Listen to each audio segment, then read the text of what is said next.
At one of the wooden gazebos, a man sat alone, a middle-aged traveler with tired eyes and a small notebook beside his plate. He had ordered soup, though he didn't seem very hungry. Every now and then, he would look around quietly, as if searching for something, or perhaps someone. That's when the cat appeared. He was thin, the kind of thin that makes you want to look away. His fur, once white, was now the color of dust and rain.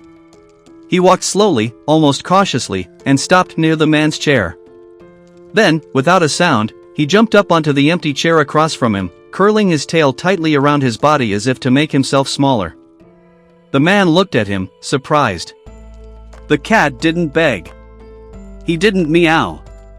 He just sat there, staring, waiting, as though he knew this particular man might understand. The waiter approached, frowning. "Sir, should I chase him away?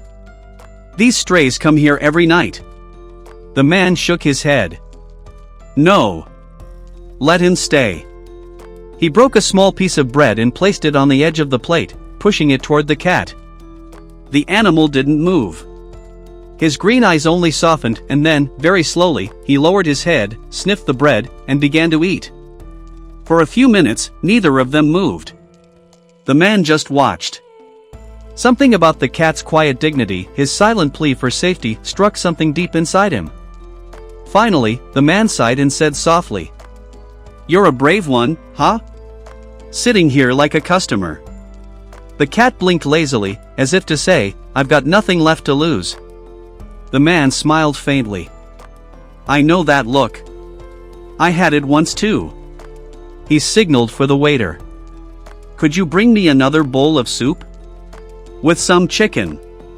The waiter hesitated, then nodded.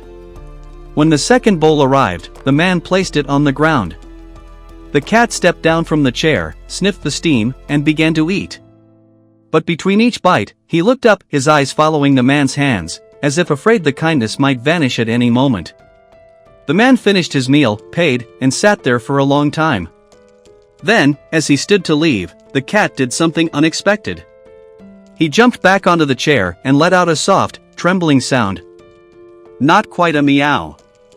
More like a quiet cry. The man froze. Something inside him cracked. He bent down and whispered, "You want me to take you with me, don't you?" The cat didn't move, but his eyes said everything. The man looked toward the street, then back at the cat. Finally, he sighed, the kind of deep, helpless sigh that comes right before a decision you know will change something in you. "All right," he said softly. "Let's go home." When he picked up the cat, the animal didn't resist. He pressed his head against the man's chest and closed his eyes. The waiter watched them disappear into the night, the lonely man and the forgotten cat, walking together down the quiet street, illuminated only by the warm glow of the city lights.